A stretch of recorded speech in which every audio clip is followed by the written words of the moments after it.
My name is Michael-Renee Godfrey, and I was raised in Dallas, Texas. I have a bachelor's in nursing, a bachelor's in psychology, a master's in psychology, and a doctorate in sport and performance psychology.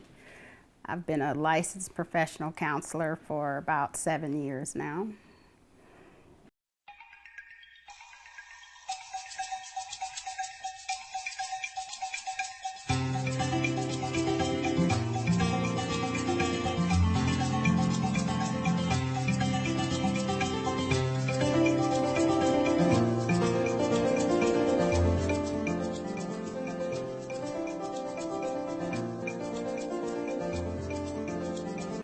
Currently, I'm in private practice with a couple of my good friends out in Marietta, Georgia, and I've been doing counseling for about 7 years. I have a specialty training certificate in Christian sex therapy, hypnotherapy, and equine facilitated psychotherapy, which I do with my horse, Hershey.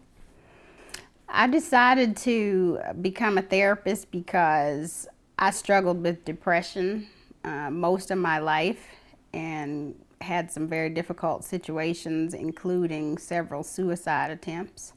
And I decided that I would not let anyone walk that journey by themselves because it's a scary and a lonely journey.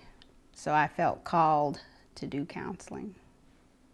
Between the ages of 16 and 22, I tried to commit suicide about 4 times, actually. And the last attempt was very close to fatal. And if I remember correctly, I had just gone through a breakup with a long-term boyfriend, was having some difficulties at work, and just felt like life was not worth living anymore. So I took a bunch of pills and woke up in the hospital and realized that my life was out of control and I needed some help. And I got that help through nurses and other therapists to work on my depression and my internal sadness. And I learned that I do matter and that I have a purpose in life. And I just took off from there once I felt better about myself. I think about them a lot. Unfortunately, when you have tried to commit suicide, it becomes an alternative for you when you're down and depressed. It's not an option that I would ever choose again, but it's always in my memory, and I'm very grateful that I survived. I learned to believe in myself, and I learned that the rainstorm does eventually stop. You do get to the other side of it. I think in the moment of depression, people feel like it's never going to end. But through my experience, I learned that it does end eventually, and you will be okay as long as you have some hope and feel like you can change your life. Don't do it. That would be my first thought. Secondly, I would say tell somebody. Don't keep it inside. Let somebody know that you're struggling and that you need help, because people are more open to help you than you may think, if they know that you need it. A lot of us try to hold things inside to make it seem like we're strong,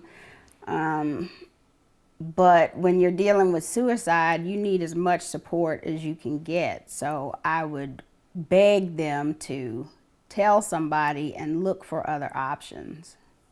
Because life gets overwhelming and sadness gets overwhelming, and at some point when that's all that's happening to you, you feel like that's all that's ever going to happen to you. And because it doesn't feel good, you don't want to continue to live like that. So you just want it to end. I have a therapist. that I see every Monday.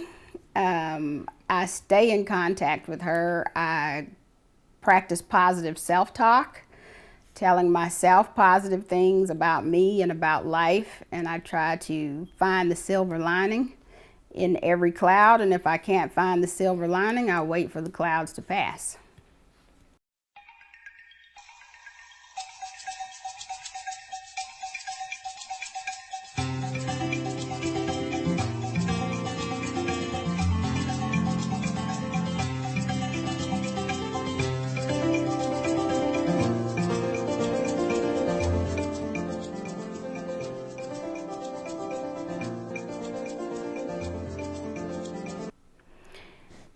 I got inspired to write Soul Graffiti because I was with a client who was stuck in her therapy because of some things that her mother had told her. And one day I simply asked her, what if your mother was wrong?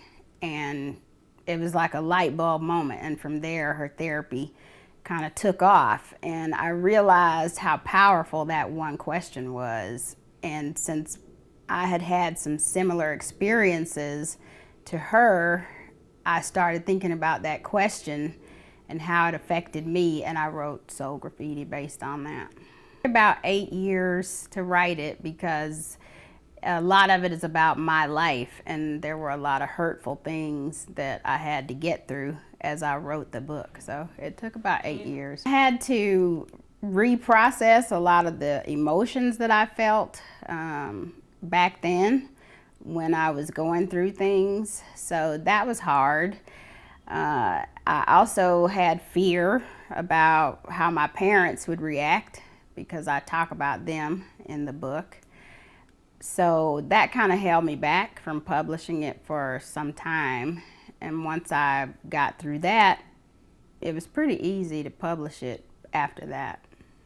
My hope is that people will find healing through Soul Graffiti and be able to get past those negative things that were written on their souls that are affecting them in adulthood. I want them to be able to redefine themselves and get past all the negativity.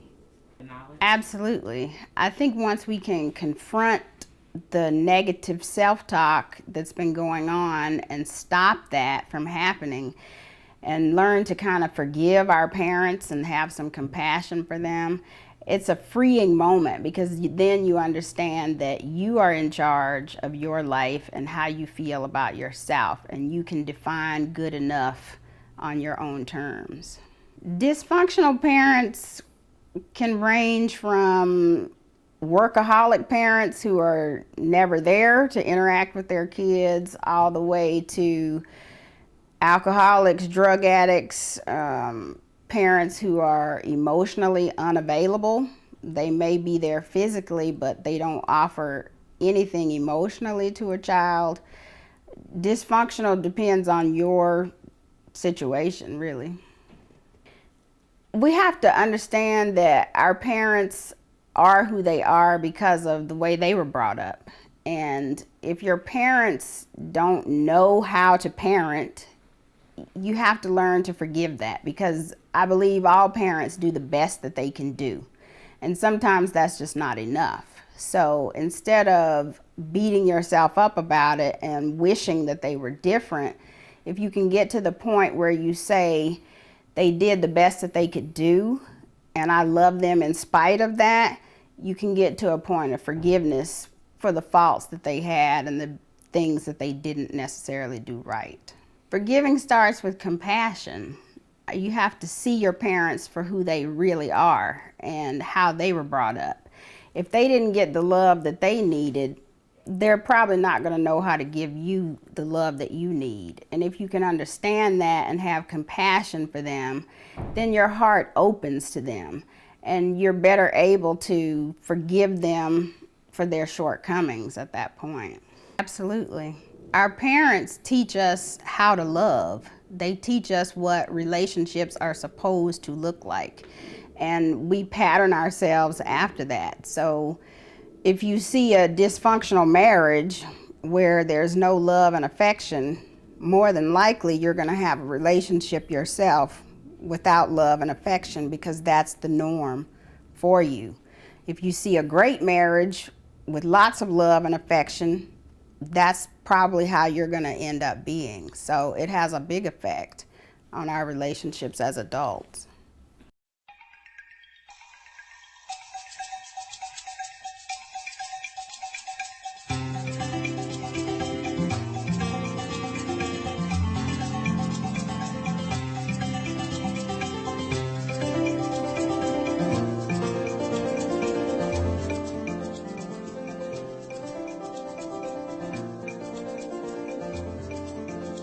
Perfect Peace, we provide individual and group therapy for anxiety, depression, anger management, pretty much anything that's going on with someone, sexual dysfunction, career advice, things like that. Most of our clients come to the office, but I am a distance credentialed counselor, so I can do therapy by telephone or video conference as well. I work in the evenings, and on weekends I see clients from 5 to 10 p.m. My last appointment is at 9. And Saturdays I work from 10 a.m. to 10 p.m. I don't think any person has a child with the intention of being hateful, mean, or not providing for that child. I think when a person has a child, their intention is to be the best parent that they can be. Sometimes parents just don't know. A lot of times they'll tell you. There are report cards in Soul Graffiti that I used with my own daughter. Mm-hmm. And when I thought I was being a great parent, there were needs that she had that I wasn't meeting. And it gave me an opportunity to step up my game and meet those needs for her. Not at all. I've been through the experience. I've had the wake-up call of you're not doing the best, but luckily I had the opportunity to fix that. Know that you're not alone. If you're feeling any of what I've talked about, you're not alone. There are other people that have been through it, and there is hope, and life can be different.